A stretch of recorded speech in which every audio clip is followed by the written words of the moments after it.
AG ನ್ಯೂಸ್ಗೆ ಸ್ವಾಗತ. ವಿಧಾನ ಪರಿಷತ್ತಿನ ಬಿಜೆಪಿ ಸದಸ್ಯ ಸಿಟಿ ರವಿ ಅವರ ಬಂಧನ ಖಂಡಿಸಿ ಧಾರವಾಡದಲ್ಲಿ ಬಿಜೆಪಿ ಮುಖಂಡರು ಪ್ರತಿಭಟನೆ ಮಾಡಿದ್ದಾರೆ.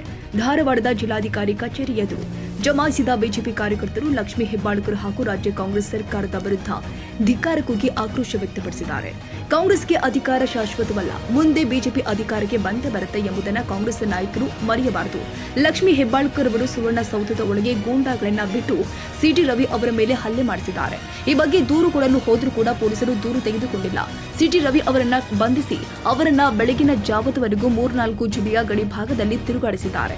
ಸಿಟಿ ರವಿ ಅವರ ತಲೆಯಿಂದ ರಕ್ತ ಸುರಿತಾ ಇದ್ರು. ಅವರಿಗೆ ಚಿಕಿತ್ಸೆ ಕೊಡಿಸದೆ ಅಮಾನವೀಯವಾಗಿ ವರ್ತಿಸಲಾಗಿದೆ.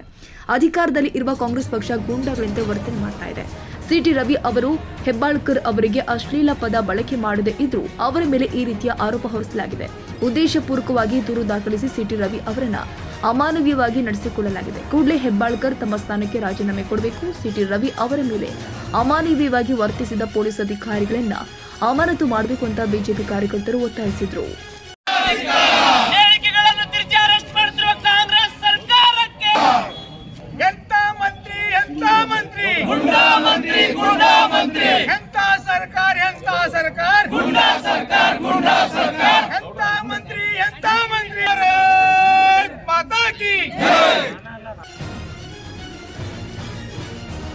ಕನ್ನಡಿಗರ ಮೆಚ್ಚಿನ ನಿಮ್ಮ ಎಜೆ 24/7 ನ್ಯೂಸ್ ಕನ್ನಡ ವಾಹಿನಿ ಇದೀಗ ಟಿವಿಯಲ್ಲಿ ಲಭ್ಯ. ವೇಳೆ ನೋಟಿಸ್ ಕೊಟ್ಟಿದ್ರೆ ವಾಪಸ್ ತಗೋತೀವಿ.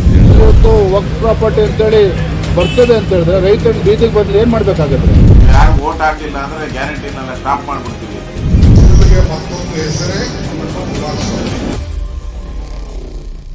ಕರ್ನಾಟಕ ಮತ್ತು ದೇಶ ವಿದೇಶ 360 ಡಿಗ್ರಿ ಸುದ್ದಿ ಹಾಗೂ ಉತ್ತರ ಕರ್ನಾಟಕ, ಬೆಳಗಾವಿ, ಬಾಗಲಕೋಟೆ, ಧಾರವಾಡ, ಹಾವೇರಿ, ಗದಗ, ಬಿಜಾಪುರ ಜಿಲ್ಲೆಯ ಕ್ಷಣ ಕ್ಷಣದ ವಿವರವನ್ನ ಪಡೆಯುವುದಕ್ಕೆ ಎಜೆ 24/7 ನ್ಯೂಸ್ ಕನ್ನಡ ವಾಹಿನಿಯನ್ನ ಲೈಕ್ ಮಾಡಿ, ವಿಡಿಯೋಗಳನ್ನ ಶೇರ್ ಮಾಡಿ, ಕಮೆಂಟ್ ಮಾಡುವ ಮೂಲಕ ನಮ್ಮ ವಾಹಿನಿಗೆ ಸಹಕಾರ ನೀಡಿ ಮತ್ತು ಚಾನೆಲ್ ಅನ್ನ ಸಬ್ಸ್ಕ್ರೈಬ್ ಮಾಡಿ.